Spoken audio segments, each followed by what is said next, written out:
Hi guys, in this video we're going to take a look at how you can change the apps rating restriction on the iPhone 14 series. First, let's go back to the home screen by swiping up at the bottom of the screen.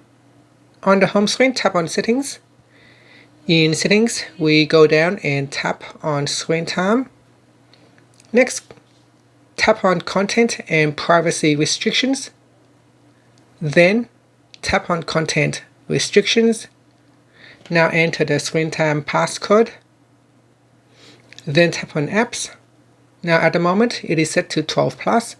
If I try to install any apps that is 17 plus, then I'm required to put in the passcode, otherwise I'm restricted. And you can choose allow, that means you will allow to install any apps. It doesn't matter about the age restrictions.